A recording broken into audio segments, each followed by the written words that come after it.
Nah, selain itu, selain yang umum tadi ada angin, gelombang, dan pasang surut, teman-teman di pantai juga ada satu lagi kondisi yang harus kita pertimbangkan, yaitu mengenai bahaya tsunami. Nah, khususnya di daerah-daerah selatan ataupun di beberapa titik yang pembangunannya dekat dengan titik gempa, itu juga perlu dipertimbangkan dengan adanya bahaya tsunami. Ini nanti yang akan disampaikan oleh teman saya ya, ada Pak Yusuf di sini. Apa kabar Pak?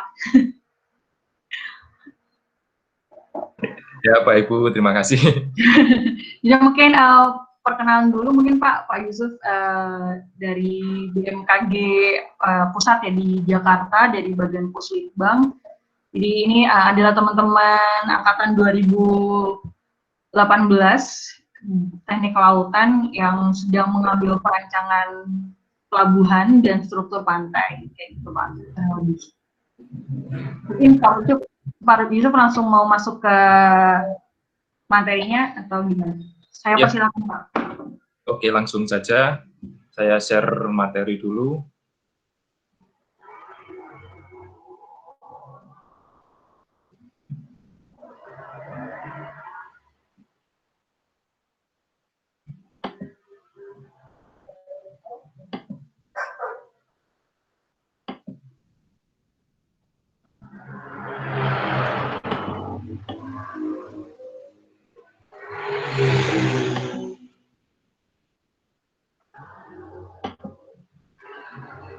Materinya apa sudah tampil?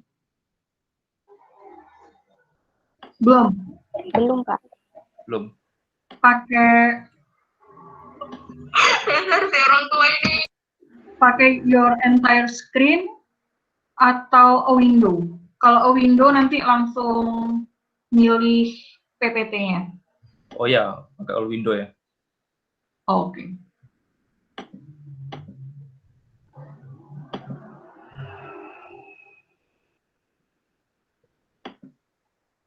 Oke. Loading. Sip.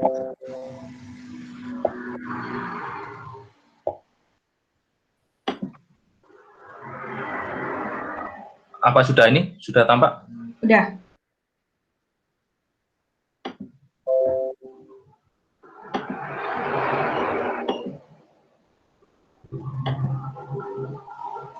Oke, saya mulai ya. Iya, silakan Pak. Assalamualaikum warahmatullahi wabarakatuh. Waalaikumsalam warahmatullahi wabarakatuh. Warahmatullahi wabarakatuh.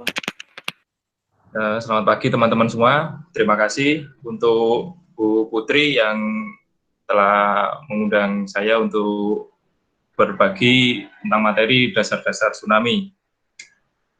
Perkenalkan, saya Subhadi Perdana dari Puslitbang BMKG di Jakarta Pusat.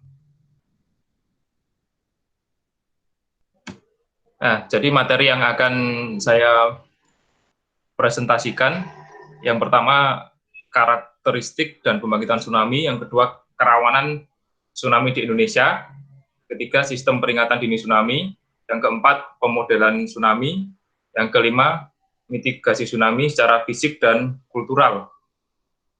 Nah, kita mulai dari pengertian dulu. Tsunami berasal dari bahasa Jepang, yaitu su dan nami, yang artinya pelabuhan dan gelombang. Secara fisis, tsunami itu adalah serangkaian gelombang air dangkal dengan massa dan volume yang sangat besar akibat gangguan secara tiba-tiba. Nah, ini nanti akan kita ketahui apa itu gelombang air dangkal. Nah, karakteristik dan pembangkitan tsunami. Jadi, bedanya tsunami dengan gelombang dari angin atau dari badai. Jadi tsunami itu gelombang dengan panjang gelombang sangat panjang gelombangnya bisa sampai 300 km dengan kecepatan yang sangat tinggi. Kemudian partikel air yang bergerak itu dari permukaan sampai ke dasar, sampai ke partikel yang di dasar samudra itu bergerak semua, berbeda dengan gelombang dari angin spoi gitu yang frekuensinya tinggi, panjang gelombangnya pendek, yang bergerak cuma bagian permukaan saja. Begitu juga untuk gelombang angin yang kencang itu hanya bagian permukaan saja yang bergerak, dan begitu pula badai tidak sampai menggerakkan partikel air sampai ke dasar gelombangnya. Nah, berdasarkan perbandingan antara panjang gelombang dan kedalaman air, itu gelombang dibedakan menjadi deep water, transitional water, dan shallow water. Nah, ini yang seperti yang saya bilang tadi, untuk shallow water itu karakteristik salah satu gelombang tsunami itu adalah gelombang air dangkal. Inilah ciri gelombang air dangkal itu panjang gelombangnya jauh lebih panjang daripada kedalaman air itu sendiri. Jadi seluruh partikel dari permukaan sampai dasar itu bergerak semua. Jadi pergerakan partikel itu yang ditandai elips ini. Nah, untuk berbeda dengan gelombang air dangkal, air dalam dan transisional itu dasar gelombangnya kelihatan. Jadi yang partikel yang bergerak tidak sampai dasar. Nah, kalau untuk gelombang air dangkal itu dasar gelombangnya tidak terlihat. Jadi yang menentukan gelombang air itu dangkal atau dalam itu bukan dari kedalaman airnya, tetapi dari perbandingan antara panjang gelombang dengan kedalaman airnya. Nah, sekarang kita lihat karakter gelombang tsunami dari penjalarannya. Jadi di dekat sumber tsunami di laut lepas, kecepatan gelombang tsunami itu bisa sampai 800 km per jam atau setara dengan kecepatan pesawat jet. Tetapi tinggi gelombangnya sangat pendek, 1–1,5 meter saja. Jadi kalau ada kapal di atas sumber tsunami, kapalnya tidak akan sadar bahwa dia di atasnya tsunami. Karena tinggi gelombangnya pendek dan gelombangnya sangat panjang. Tetapi kemudian gelombang ketika menjalar menuju pantai, gelombang akan semakin lambat, dan tingginya akan semakin tinggi, hingga di bibir pantai, tinggi gelombang bisa mencapai 30 meter, bisa sampai puluhan meter. Nah, apa yang menyebabkan hal itu terjadi? Hal itu terjadi karena semakin mendekati bibir pantai, dasar lautnya semakin tinggi, sehingga dasar laut yang tinggi itu memperlambat kecepatan gelombang tsunami yang di bagian bawah.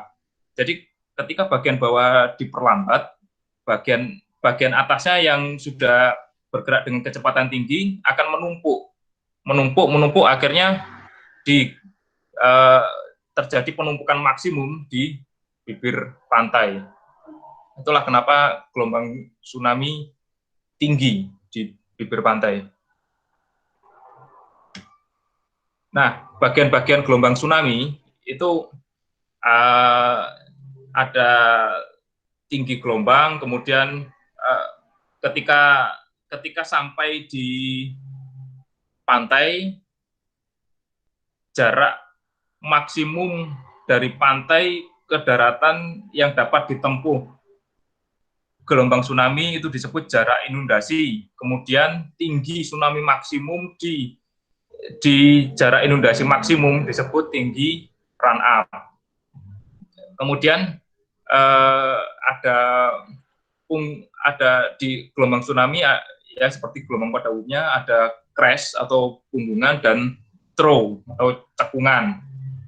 Nah, dalam pemodelan komputasi, tinggi gelombang setiap waktu di setiap titik adalah variabel yang dihitung. Tetapi dalam survei pasca tsunami di lapangan, yang diukur adalah tinggi gelombang yang masuk ke daratan, terus kemudian jarak inundasi maksimum dan flow depth. Seberapa tinggi flow depth yang masuk. Nah, pembangkit gelombang tsunami itu ada 5. Yang pertama dari gempa bumi, kemudian erupsi gunung api bawah laut, kemudian ada peristiwa meteorologi yang dinamakan siklon tropis, kemudian longsoran dalam massa dan volume besar yang masuk ke laut, dan juga bisa dari jatuhan meteor. Nah, hingga tahun 2020, pembangkit tsunami di Indonesia itu didominasi oleh kejadian gempa bumi. Hanya sebagian kecil saja yang diakibatkan oleh erupsi dan longsor. Nah, ini peta sebaran kejadian tsunami di Indonesia hingga tahun 2020. Dari sini kita lihat bahwa sebenarnya Indonesia itu rawan bencana tsunami. Karena Indonesia, nanti kita lihat Indonesia itu terdapat pertemuan beberapa lempeng tektonik. Nah, ini sekarang kita lihat dulu bagaimana animasi pembangkitan tsunami akibat gempa bumi. Nah, ini di tengah laut. Ini di tengah laut di mana terdapat pertemuan antara dua lempeng tektonik. Yang satu lempeng tektonik yang pertama mendesak lempeng tektonik berikutnya ya dengan densitas yang lebih besar. Kemudian desakan ini walaupun tertahan tapi desakan ini terus-menerus terjadi dan suatu saat akan pecah sebagai gempa bumi. Nah, ini sudah pecah. Ketika pecah dan membangkitkan tsunami, ini tsunami akan diawali oleh yang pertama punggungan.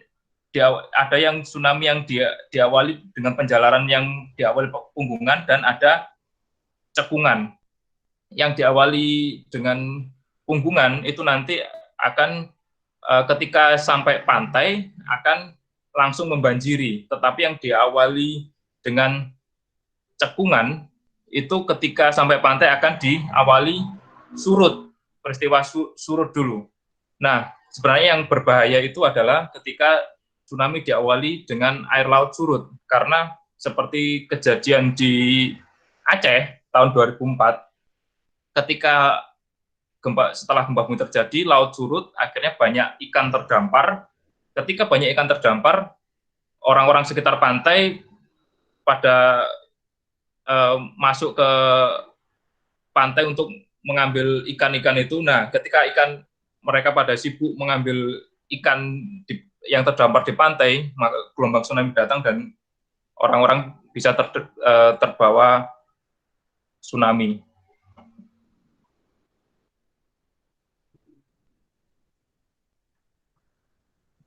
Kemudian ini tsunami penjalaran tsunami di tengah laut awalnya ketinggiannya tidak terlalu tinggi, hanya sekitar 1 meter, tapi kecepatannya sangat tinggi.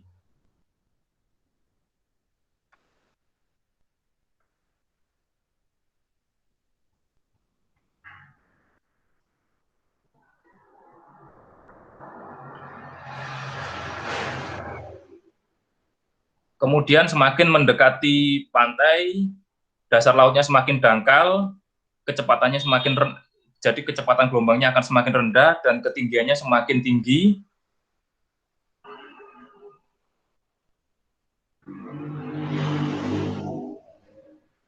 Nah, ketika sampai pantai, ini gelombang langsung masuk ke daratan. Ketika sudah masuk, gelombang akan kembali lagi ke laut, tapi ketemu dengan gelombang kedua. Nah, karena pertemuan dua gelombang ini, inilah yang menyebabkan kenapa gelombang tsunami kedua menjadi gelombang yang lebih berbahaya, karena pertemuan tadi menyebabkan ketinggiannya menjumlahkan ketinggiannya, sehingga ini yang paling mematikan yang kedua ini. Nah, untuk selanjutnya ini contoh pembangkitan gelombang tsunami akibat longsor yang dipicu erupsi. Diawali dari erupsi, kemudian ada massa dan volume longsor yang sangat besar masuk ke laut, akhirnya terjadilah pembangkitan tsunami. Proses setelah tsunami dibangkitkan, proses penjalarannya dan dampaknya sebenarnya sama dengan proses penjalaran tsunami akibat gempa bumi.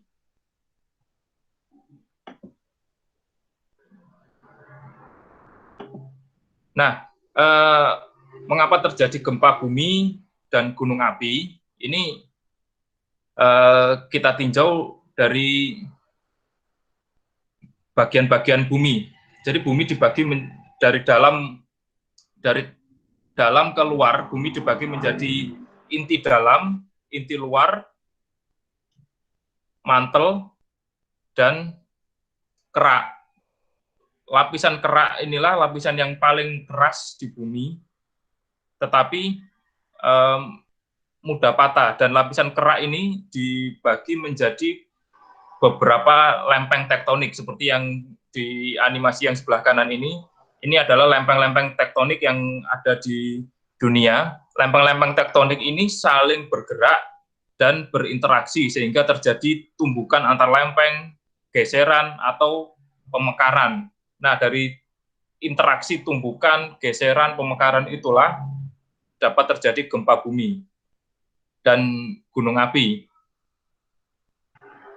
Tidak semua gempa bumi dapat membangkitkan tsunami. Syarat gempa bumi yang membangkitkan tsunami yaitu sebagian atau seluruh wilayah yang patah berada di laut. Itu syarat pertama ya. Yang kedua, kedalaman pusat gempa relatif dangkal, kurang dari 70 km. Kemudian memiliki magnitudo besar, lebih dari 7,0. Jadi magnitudo itu sangat menentukan besarnya luasan patahan yang terjadi. Semakin besar luas patahan, semakin besar air laut yang dapat terusik atau dipindahkan. Nah, sebagai gambaran untuk magnitudo 7,0, luas patahnya sebesar ini, yaitu kira-kira 40 kali 22 km. Untuk magnitudo 8, luasnya sebesar 126 kali 63 km sebesar ini. Untuk magnitudo 9, ini gempa bumi terbesar yang pernah tercatat itu sebesar 398 kali 200 km. Jadi luasnya kalau kita lihat lebih luas dari satu wilayah provinsi Kalimantan Selatan yang patah sebesar itu. Jadi tsunami-nya sangat dahsyat yang dibangkitkan. Ini yang terjadi di Aceh waktu itu 2004, seluas ini. Jadi kalau kita lihat sebenarnya di wilayah Kalimantan ini relatif aman dari kejadian gempa bumi karena kita lihat sesar aktifnya cuma ada 3 di sini, ada sesar Meratus, sesar Tarakan, dan kepanjangan sesar Palukuro. Tidak seperti Sulawesi yang banyak sekali ditemui sesar aktif tempat pembangkitan gempa. Namun yang perlu diwaspadai adalah daerah garis pantainya, karena di sini ada pertemuan interaksi lempeng juga, namanya lempeng Sulawesi Utara, yang di baliknya ini lempeng Sulawesi Utara, di baliknya yang saya kasih luasan gempa tadi.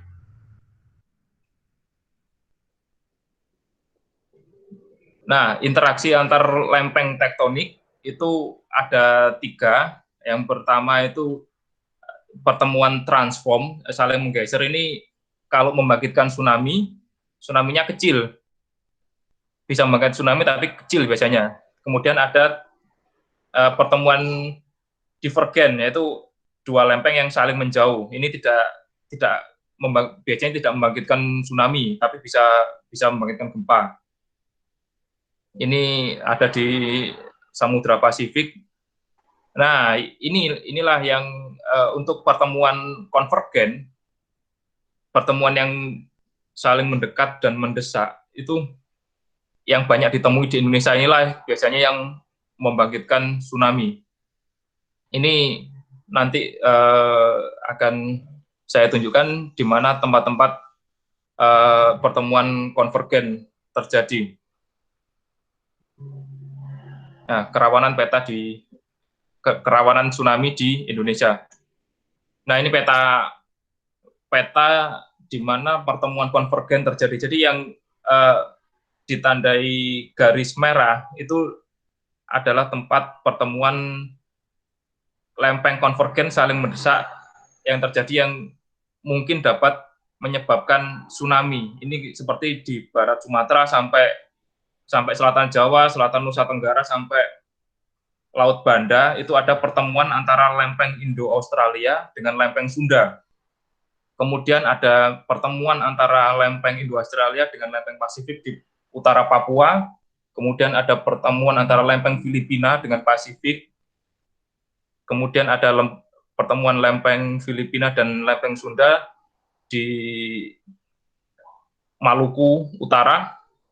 Kemudian ada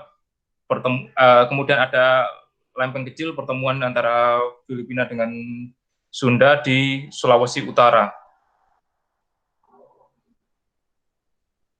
Nah, untuk memperjelas interaksi antar lempeng yang ada tadi, ini dibuat segmen-segmen di pertemuan lempeng dan beserta perkiraan magnitudo maksimum yang dapat terjadi di setiap segmen dan kecepatan maksimum desakannya. Misalnya lempeng Sulawesi Utara ini dapat membangkitkan gempa dengan magnitudo maksimum 8,5. Nah, berdasarkan itu interaksi lempeng yang ada di Indonesia tadi, jadi pantai yang rawan tsunami di Indonesia adalah seperti yang ditandai garis merah ini. Jadi sebagian besar pantai di Indonesia itu rawan tsunami. 10 tsunami dengan korban jiwa tertinggi di Indonesia dan di dunia, ini ditabelkan pada slide ini. Jadi tsunami Aceh itu itu adalah tsunami dengan korban jiwa tertinggi yang pernah terjadi di Indonesia dan di dunia. Walaupun di Indonesia sering terjadi tsunami, tetapi setiap tsunami di Indonesia dapat menimbulkan korban jiwa. Untuk itulah tindakan mitigasi sangat penting. Nah, ini citra satelit pada 3 lokasi yang pernah dilanda tsunami. Nah, ini kita lihat misalnya Aceh, awalnya sebuah kota yang yang cukup padat ya. Kemudian setelah tsunami, satu kota itu hilang. Ini mengerikan sekali. Begitu juga yang terjadi di Mentawai. Nah, kemudian sistem peringatan dini tsunami di Indonesia. Ini sistem yang ada di Indonesia. Jadi dalam sistem peringatan dini tsunami, peralatan pengukuran utama yang ada 3 jenis, yaitu seismometer, buoy, dan tide gauge. Pertama kali gempa terjadi itu dideteksi oleh seismometer, kemudian hasil deteksinya dikirim ke data center untuk dilakukan analisa di mana terjadi gempa, kapan terjadinya, dan seberapa kuat, itu dianalisa di data center. Ketika analisa di data center menunjukkan gempa berpotensi membangkitkan tsunami, maka langsung dilakukan pemodelan untuk mengetahui daerah-daerah mana saja yang kemungkinan terancam atau terdampak. Setelah pemodelan didapatkan, kemudian baru dilakukan warning atau diseminasi peringatan dini. Proses tersebut dilakukan dalam waktu kurang dari 5 menit, maksimal 5 menit informasi harus sudah diterima oleh masyarakat. Kemudian 5 menit berikutnya data dari seismograf akan semakin banyak yang masuk, maka dilakukan perbaikan perhitungan pada hasil awal tadi untuk lokasi, waktu, dan kekuatan gempanya. Kemudian pada menit ke 10 sampai 60 itu dilakukan observasi di laut untuk mendapatkan gelombang tsunami-nya sudah sampai mana. Jadi di laut untuk mendeteksi ketinggian gelombang, pasang surut gelombangnya itu dideteksi menggunakan buoy. Ketika menit ke 10 sampai 60 itu data dari buoy dipantau terus, dan dalam waktu itu juga dilakukan ketika terdeteksi sudah gelombangnya sudah sampai mana, itu dirilis juga beritanya. Kemudian ketika sampai tsunami sudah mencapai pantai, terdeteksi oleh tide gauge, itu hasil observasinya juga dirilis, terus dilakukan pengamatan terus-menerus sampai terkonfirmasi gelombang terakhir. Setelah aman, gelombang terakhir sudah lewat, baru dilakukan pengakhiran peringatan dini tsunami. Nah, seperti ini tempat data centernya. Alur informasinya disebarkan melalui SMS, email, web, fax, WRS, dan GTS. Itu disebarkan melalui institusi interface seperti BPBD, BNPB, BMKG setempat, bandara, stasiun, Mabes Polri, Mabes TNI. Kemudian dari institusi interface disebarkan ke publik melalui peringatan melalui sirine tsunami, terus TV, SMS, internet, toa, dan lain sebagainya. Nah, ini jaringan seismograf yang ada di Indonesia. Contoh data seismografnya seperti ini. Jadi seismografnya contoh alatnya seperti ini. Kemudian ini jaringan tide gauge untuk mengukur tinggi gelombang tsunami yang sampai di pantai. Jadi tide gauge ini dilengkapi oleh sensor radar, yaitu dia menembakkan laser ke permukaan air laut untuk mendapatkan tinggi gelombangnya. Kemudian ada pelampung atau encoder, ini mengukur dari sensor di pelampungnya. Kemudian ada pressure, ini untuk mengukur berdasarkan tekanan airnya. Kemudian ada pengukuran secara manual, disediakan mistar juga di sini. Ini contoh data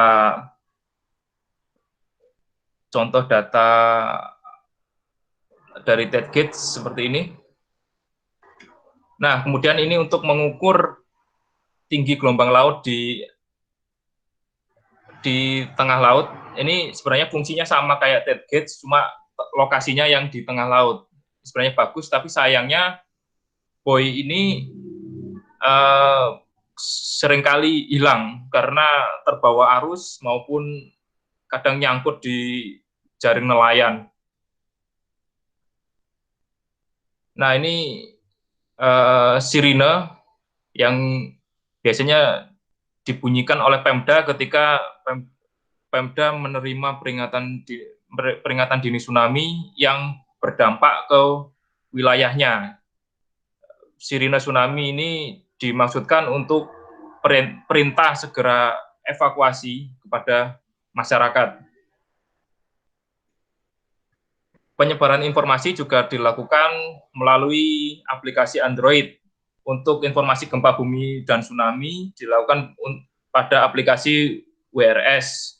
Tapi untuk informasi gempa bumi, tsunami, cuaca, iklim, dan kualitas udara yang lebih banyak itu di aplikasi Info BMKG.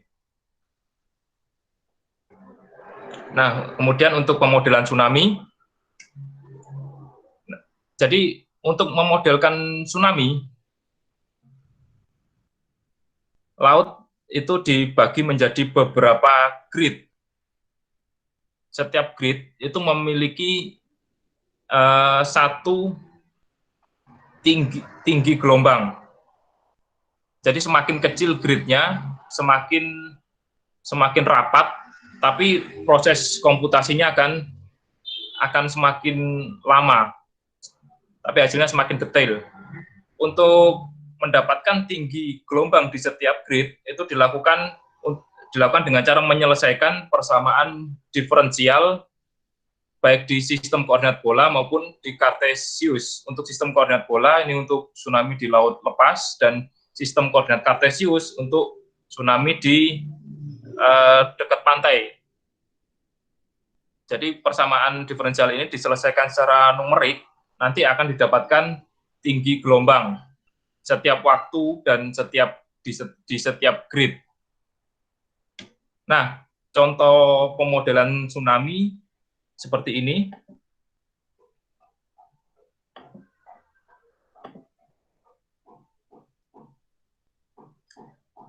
Pemodelan tsunami dimaksudkan untuk mendapatkan daerah-daerah mana saja yang berpotensi tergenang akibat tsunami dan seberapa tinggi gelombang tersebut sampai di daerah-daerah yang tergenang. Nah, seperti ini nanti daerah-daerah yang tergenang inilah kemudian dipetakan menjadi daerah-daerah yang rawan. Hasil pemodelan kemudian dipetakan menjadi daerah rawan tsunami untuk masyarakat pesisir, menjadi peta bahaya tsunami. Nah, peta bahaya tsunami ini dibuat berdasarkan skenario terburuk dari gempa bumi yang mungkin terjadi di wilayah tersebut. Peta ini biasanya harus disertai jalur-jalur evakuasi, terus tempat-tempat mana saja yang bisa digunakan untuk melakukan evakuasi. Peta ini biasanya dipasang di pantai-pantai yang rawan tsunami dan dibagikan pada masyarakat. Nah, ini contoh pemanfaatan hasil pemodelan tsunami untuk pembangunan bandara. Jadi untuk keamanan bandara, contohnya untuk Bandara Kulon Progo di Yogyakarta, ini dilakukan pemodelan tsunami, kebetulan bandaranya di dekat pantai. Dari pemodelan didapatkan didapatkan inundasi maksimum yang dapat diterjang tsunami itu sampai 1-2 kilometer dari bibir pantai. Kemudian rata-rata kedalaman genangannya sampai 3 meter. Dari hasil ini, kemudian ditindaklanjuti untuk proteksi dari bandaranya. Di dekat pantai akhirnya diberikan tanggul atau bukit sejauh 100 meter, kemudian masih diberikan buffer dengan tanaman sampai 100 meter juga dari tanggul. Ini nanti ketika ketinggian tanggul ini memperhitungkan dari ketinggian tsunami maksimum tadi dengan ditambah beberapa meter. Jadi ini untuk upaya mitigasi berdasarkan pemodelan tadi untuk Bandara Kulon Progo. Nah, kemudian untuk bantaran sungai juga begitu. Jadi karena tsunami juga bisa masuk ke sungai yang terhubung ke laut, di bantaran sungai juga diberikan proteksi 100 meter di kiri kanannya dan daerah buffer untuk pepohonan. Kemudian upaya mitigasi tsunami itu dilakukan secara fisik maupun kultural. Secara fisik dilakukan dengan membangun infrastruktur, dan secara kultural dengan mengedukasi, utamanya dengan mengedukasi masyarakat, memberikan pengetahuan untuk melakukan evakuasi mandiri ketika ada tanda-tanda tsunami.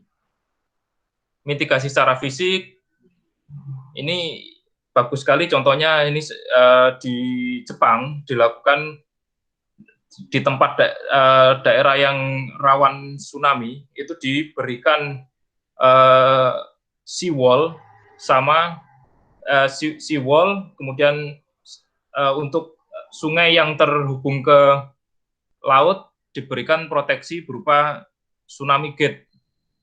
Kemudian di bibir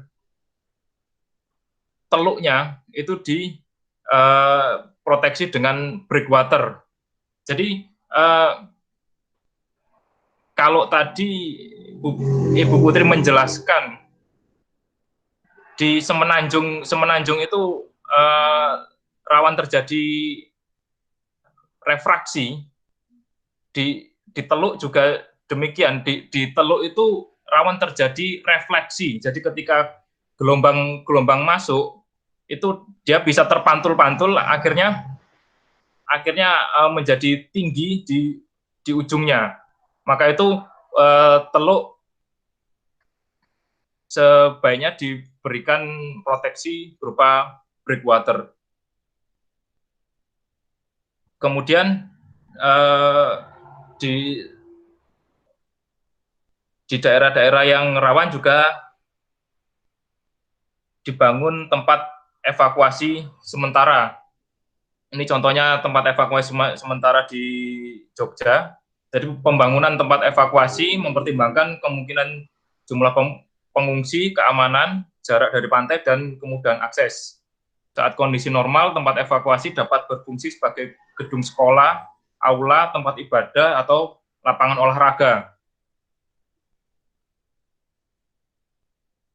Pembangunan seawall, tsunami gate itu tadi, breakwater juga mempertimbangkan kekuatan dan ketinggian maksimum tsunami yang mungkin terjadi di suatu wilayah. Nah, kita tahu dari mana kemungkinan maksimum tsunami itu ya dari pemodelan tadi. Nah, ini contoh tsunami gate di Jepang. Jadi ketika terindikasi ada gempa berpotensi tsunami gate otomatis akan menutup sungai yang menghubungkan ke laut. Kemudian ini contoh seawall, ini desainnya seawall, ada area buffer juga, di sini ada pepohonan gitu di Jepang.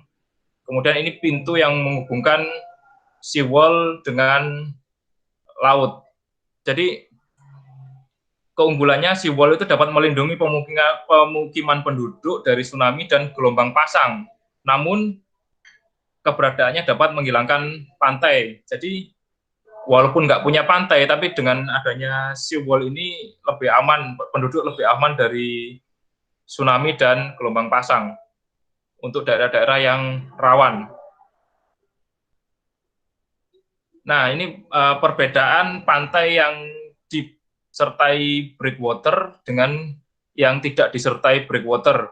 Ketika tsunami menerjang breakwater, tsunami akan kembali dipantulkan dan ini akan dan tsunami yang bisa melewati breakwater hanya yang bagian atasnya saja. Ini bermanfaat, dapat mengurangi ketinggian tsunami yang dapat mencapai pantai yang awalnya 13,7 bisa dengan adanya breakwater bisa menjadi 8 meter. Kemudian waktu tiba tsunami dari yang awalnya 28 menit dapat diperlambat menjadi 34 menit. Kemudian ketinggian run up-nya dari yang 20 hingga menjadi cuma 10 meter saja. Ini contoh pemodelan adanya breakwater. Nah, untuk mitigasi secara kultural itu dilakukan dengan mengedukasi dan melakukan simulasi evakuasi untuk masyarakat di pesisir. Kegiatan simulasi evakuasi tsunami ini rutin diadakan guna mengedukasi masyarakat mengenali tanda-tanda tsunami dan melakukan evakuasi mandiri. Kegiatan ini diselenggarakan oleh BMKG, BNPB, BPBD, PMI, TNI, Polri, Tagana, Pemda, dan relawan ini rutin dilakukan setiap tahun di daerah-daerah yang rawan tsunami. Kemudian dengan adanya monumen peringatan tsunami itu juga memberikan sebagai pengingat pada masyarakat bahwa di daerahnya itu pernah terjadi tsunami dan suatu saat bisa terjadi lagi tsunami. Ini penting untuk mengingatkan masyarakat. Nah, reaksi yang diharapkan dari sosialisasi tadi, diharapkan masyarakat itu mengerti, dapat mengenali tanda-tanda akan terjadinya tsunami.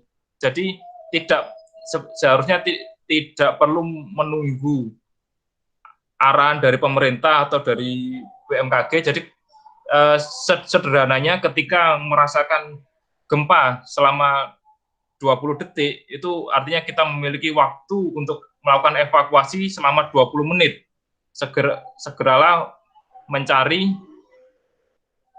tempat paling tidak dengan ketinggian 20 meter untuk melakukan pengungsian, segera melakukan pengungsian. Ini slogan-slogan inilah yang sering disosialisasikan ke masyarakat pesisir. Nah, untuk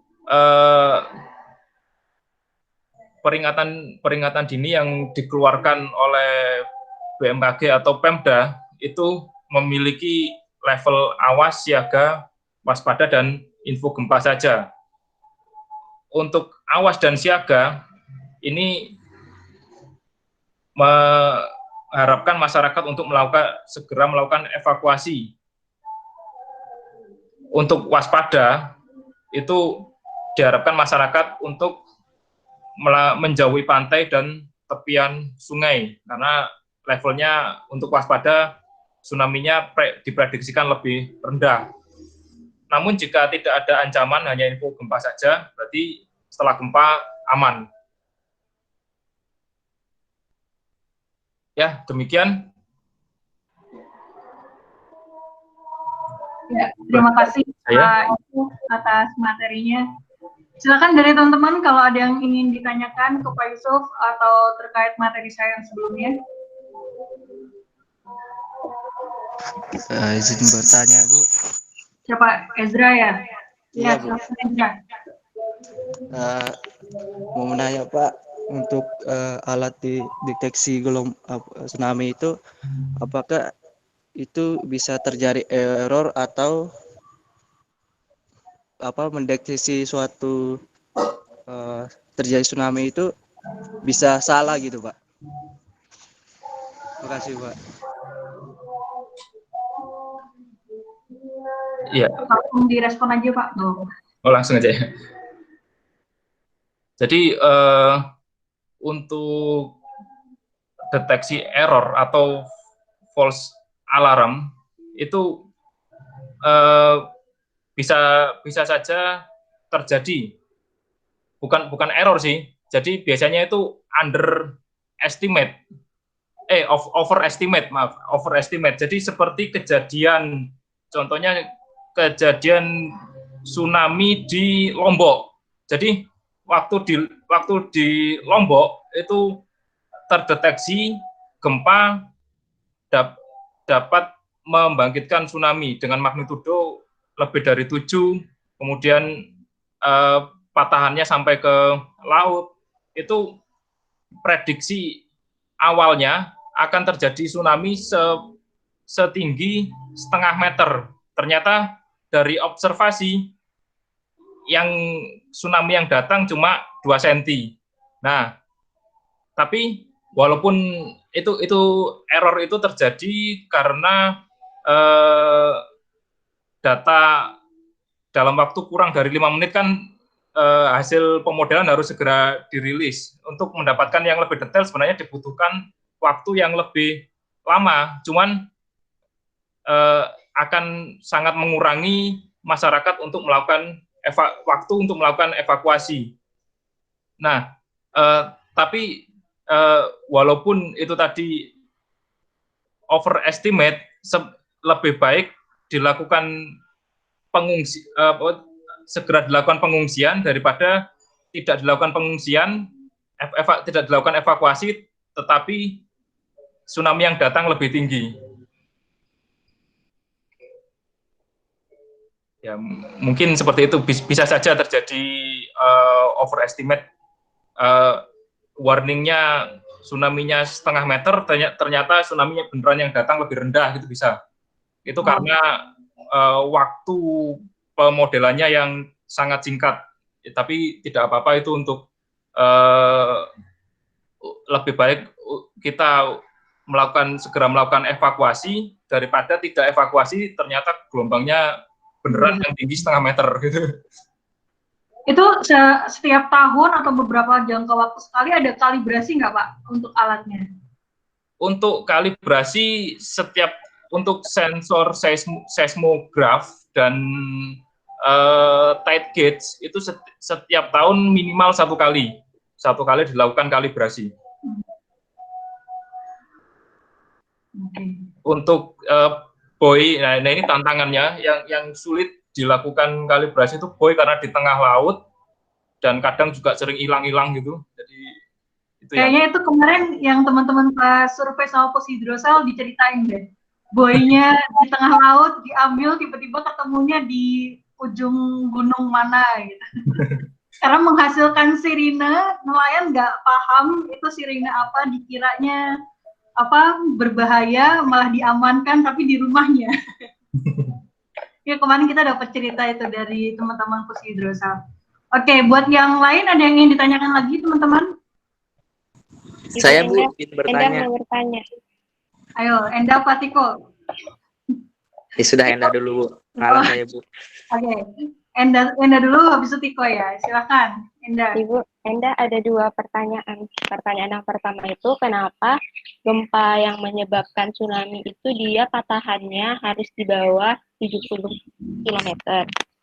Terus tuh sama waktu tercepat dari seismometer nerima data sampai gelombang itu ke bibir pantai itu paling cepatnya berapa kira-kira Pak? Oke saja Bu. Terima kasih. Ya, yang pertama, kenapa kurang dari 70 km?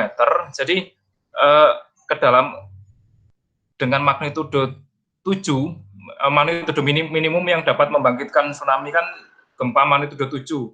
Dengan magnitudo 7 itu patahan dapat mencapai dasar dari dalam bumi, mencapai dasar samudra itu untuk kedalaman kurang dari 7 masih sampai. Tapi kalau untuk lebih dari 70 km, patahan yang terjadi tidak sampai ke dasar samudra sehingga tidak menyebabkan deformasi di dasar samudra sehingga air laut tidak terusik di situ. Kalau udah lebih dari 70 km. Terus seberapa cepat dari gelombang dari seismometer mendeteksi gempa hingga tsunami datang itu dapat bervariasi tergantung jarak antara patahan dengan pantainya. Misalnya di barat Sumatera sampai selatan Jawa tadi itu dari pertama kali gelombang terdeteksi sampai tsunami datang itu bisa sampai sekitar 25 menit. Tetapi untuk patahan yang dekat sekali dengan pantai ini yang masih menjadi tantangan. Misalnya di utara Papua tadi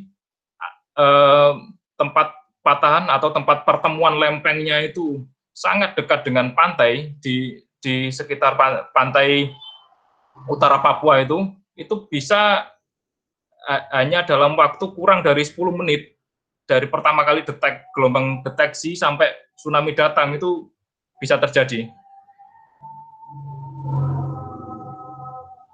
Jadi bergantung dari jarak pertemuan lempengnya, sumber gempanya dengan pantainya. Jarak epicentrum ya Pak ya? Iya, jarak epicentrum gempa. Oke. Gimana Indah? Menjawab? Menjawab Pak. Terima kasih Pak. Oke, selanjutnya sebelum kita ke Ainaya, ada pertanyaan Pak di chat, cuman kita ke Tiko dulu. Tiko, silakan. Baik, terima kasih Ibu waktunya. Perkenalkan Pak, nama saya Frans Tiko Ahmad Saifullah dari Teknik Liputan 18. Nggak ada videonya Tiko, kamu Tiko. Maaf Bu, ini jaringannya agak jelek, jadi macet-macet kalau buka on-cam Bu. Silakan, oke. Jadi saya ingin bertanya Pak, bagaimana BMKG Pusat sendiri menanggapi berita yang baru-baru ini viral, yaitu akan terjadi tsunami pada sekian meter dengan getaran gelombang 9, sekian skala Richter di Laut Selatan Jawa. Ya, itu saja Bapak. Terima kasih. Ya,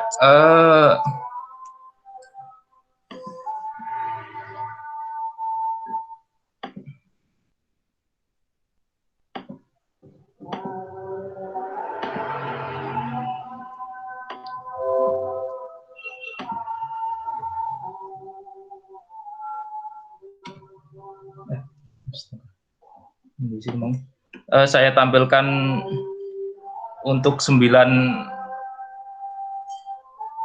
skala Richternya itu saya tampilkan ini. Nah, jadi gini, yang kemarin ada berita tsunami dapat mencapai ketinggian maksimum 20 meter dengan magnitudo 9,1 itu jadi itu dilakukan riset yang dilakukan ITB itu dengan asumsi begini, ini ada 3 kotak di selatan Jawa, kotak dari Selat Sunda, Jawa Tengah sampai Jawa Timur, ini maksimum kan 8,8, 8,8 sama 8,9. Dengan asumsi tiga kotak ini runtuh secara bersamaan, ini akan menghasilkan gempa dengan magnitudo 9,1. Nah, setelah dengan melakukan asumsi 3 kotak ini runtuh secara bersamaan dan dilakukan pemodelan tsunami secara numerik yang saya jelaskan tadi, itu didapatkan tinggi maksimum ada di pantai di Teluk Banten ini sebesar 20 meter dan tapi rata-ratanya sekitar 4 meter di seluruh pantai selatan Jawa. Jadi sebenarnya yang dilakukan oleh ITB waktu itu adalah memodelkan tsunami jika seandainya 3 patahan ini runtuh secara bersamaan. Jadi 20 meter didapatkan ketika tiga segmen runtuh secara bersamaan di titik selatan Banten, Teluk Banten. Nah, tetapi kan di dalam penelitian itu tidak disebutkan, memang tidak disebutkan kapan tsunami akan terjadi. Jadi hingga saat ini memang belum ada teknologi yang dapat memprediksikan kapan tsunami akan terjadi. Tapi hal itu bagus untuk meningkatkan kesiapsiagaan masyarakat pesisir selatan Jawa, bahwa sebenarnya di selatan Jawa itu bisa ada potensi jika itu tadi ada 3 segmen di selatan Jawa runtuh secara bersamaan. Nah, itu untuk meningkatkan kesiapsiagaan dan kewaspadaan dan selalu mengingatkan masyarakat sehingga nanti tidak sampai lalai ketika beneran terjadi. Tapi itu juga hanya model dan kapan terjadinya kita tidak tahu. Yang penting adalah kesiapan masyarakat tadi yang sebenarnya ditekankan itu. Begitu. Baik Pak, ada satu lagi yang saya ingin tanyakan. Iya. Kalau untuk kesiapan sendiri dari BMKG Pusat untuk menangani kasus seperti ini, Pak, apa yang harus dilakukan? Yang dilakukan BMKG utamanya yang digencarkan itu adalah mengedukasi masyarakat sebenarnya.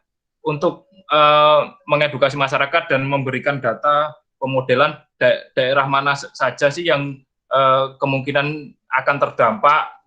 Nah, hasil pemodelannya itu nanti diserahkan ke pemerintah daerah, nanti pemerintah daerah lah yang menggerakkan masyarakat atau membangun tempat-tempat evakuasi seperti yang ada di slide tadi, ada tempat evakuasi. Jadi berdasarkan data dari BMKG, akhirnya daerah pantai ini loh yang rawan, yang ini rawan sampai seberapa kilometer masuknya gitu. Nanti akhirnya Pemda yang menyiapkan tempat-tempat evakuasi yang perlu dilakukan di mana, terus pembangunan jalur-jalur evakuasi kemana saja arahnya, terus memasang rambu-rambu tsunami untuk petunjuk arah untuk melakukan evakuasi diarahkan kemana gitu, itu dari Pemda. Nah, seperti ini.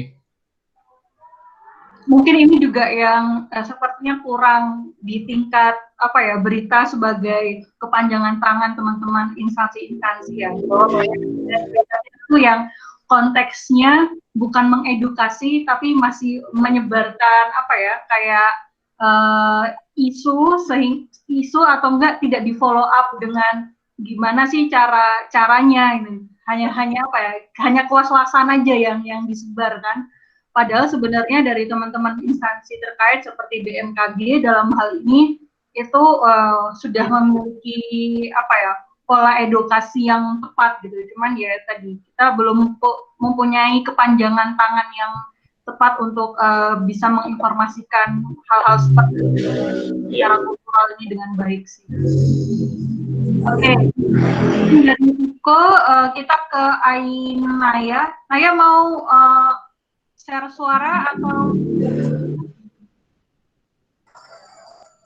Jadi Naya tanya tentang ini tadi Pak, bagaimana kaitannya jika tsunami itu terjadi di sungai yang terhubung dengan laut, dan bagaimana dampaknya, apakah akan lebih buruk jika itu terjadi atau terjadi di garis pantai atau seperti apa? Jadi ketika gelombang tsunami masuk ke dalam aliran sungai, ke dalam aliran sungai, itu biasanya efek yang terjadi adalah gelombang tsunami itu dapat menghantam bantaran sungai radius beberapa ratus meter dari kiri kanannya sungai. Jika ada perumahan, itu akan dibanjiri oleh tsunami, dan efeknya sama seperti yang di pinggir laut. Itu yang efek dari pembanjiran tsunami yang di bantaran sungainya itu.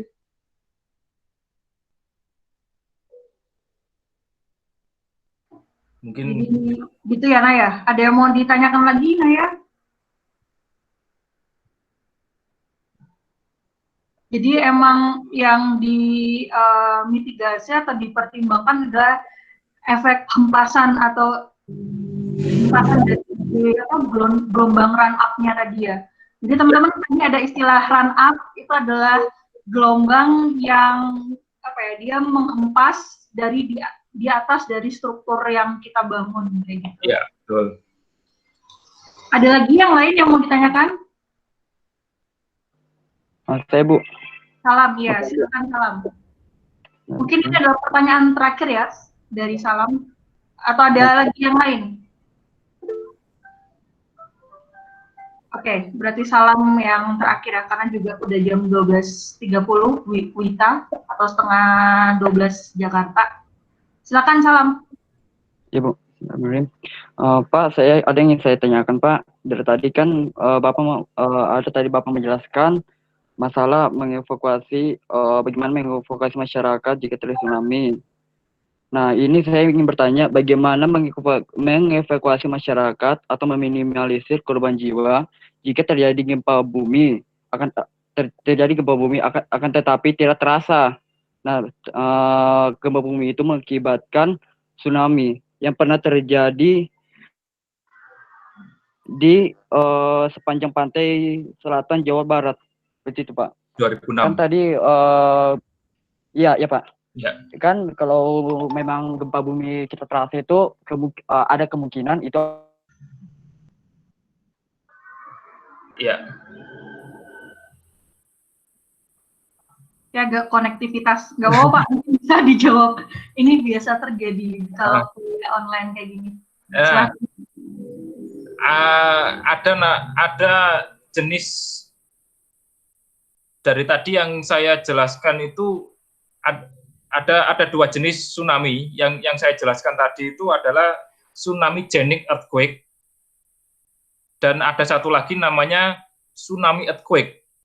Nah, yang masih menjadi tantangan itu adalah seperti kasus gempa bumi Pangandaran tahun 2006, itu jenisnya tsunami earthquake. Jadi gempanya tidak terlalu terasa, tidak terlalu terasa, bahkan masyarakat banyak yang tidak merasakan karena gelombangnya teredam oleh sedimen di bawah sumbernya, karena sumbernya terlalu dangkal, sangat dekat dengan dasar laut, gelombangnya teredam oleh sedimen, jadi yang tidak terlalu terasa, tapi tsunami-nya tetap dapat di-generate, tsunami-nya tetap ada. Nah, itu Iya, Pak. Itu jadi kalau peristiwa seperti itu masyarakat memang tidak merasakan, tetapi sensor seismograf yang dipasang itu tetap dapat merasakan. Jadi untuk kasus seperti itulah yang benar-benar dibutuhkan arahan dari Pemda, BMKG dan Pemda. Dari situlah kita benar-benar bergantung dengan sirine tsunami dan info dari tsunami dari Pemda, dari TV. Jadi ketika terjadi tsunami kan biasanya terjadi potensi tsunami, itu TV di sekitar daerah terdampak kan langsung diambil alih untuk menyiarkan peringatan dini. Jadi disitulah gunanya untuk untuk peran dari arahan dari BMKG dan Pemda untuk jenis-jenis tsunami earthquake. Jadi basic science dan informasi berbasis sains dan teknologi ya Pak ya, bukan cuman isu yang berkembang aja ya, yang jadi apa namanya dasar ya dari informasinya. Iya. Benar-benar benar. Bagaimana Salam? Ada lagi yang mau ditanyakan? Salam ya? Oh enggak ini dia. Sudah cukup, Bu. Oke. Mungkin ya gitu ya teman-teman ya. Jadi terima kasih sekali Pak Yusuf atas materinya, juga teman-teman yang sudah bertanya. Jadi gitu teman, bahwasanya dalam pengembangan infrastruktur atau wilayah di pesisir ya, selain kita mengetahui kebutuhan wilayah, kita juga harus tahu bahaya apa yang ada di wilayah itu, termasuk juga karena kita ini ya di teknik kelautan itu adalah fokusnya untuk pesisir dan laut lepas, tentunya kita sangat atau tidak bisa terlepas dari bahaya tsunami gitu. Apalagi seperti yang sudah disampaikan tadi, sebaran bahaya tsunami di Indonesia tuh hampir seluruh wilayah punya merupakan ini ya wilayah sebaran bahaya tsunami. Nah, maka dari itu nanti ketika teman-teman melakukan perancangan, teman-teman perlu mempertimbangkan ya. Jadi tambahan buat di analisa wilayah teman-teman, apakah wilayah yang akan kalian kembangkan atau kalian rancang itu merupakan wilayah bahaya tsunami. Nah, kalau semisal wilayahnya itu merupakan wilayah bahaya tsunami, maka perlu nanti dipertimbangkan seperti booster point atau tempat untuk apa namanya berlindung ya untuk evakuasi, kemudian jalur evakuasi seperti apa. Berikut juga nanti kaitannya teman-teman ke atau kekuatan strukturnya ya. Jadi kita juga harus mempertimbangkan seperti tinggi gelombang di angin dan di gelombang kemungkinan pada atau pada komponen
Oke, sorry, sinyal saya terputus. Jadi gitu ya teman-teman, terima kasih Pak Yusuf atas waktu dan sharing ilmunya buat teman-teman. Kita ketemu lagi untuk pertemuan selanjutnya minggu depan buat yang lain. Ini ada kata-kata terakhir Pak Yusuf sebelum mengakhiri.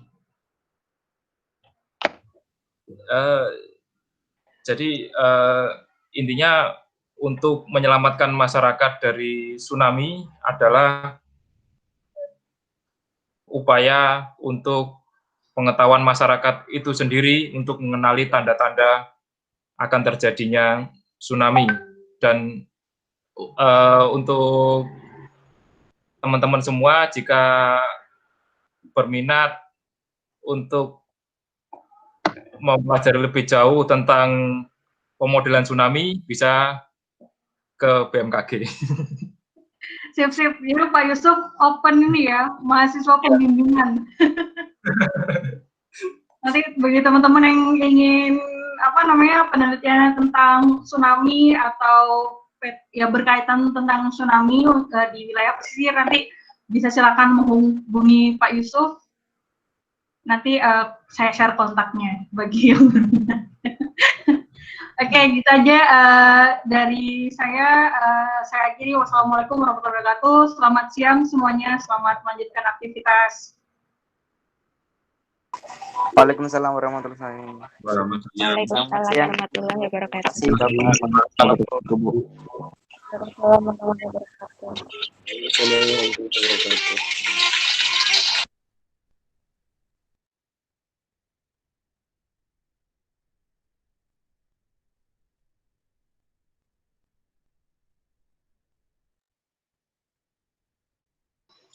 Telah gugur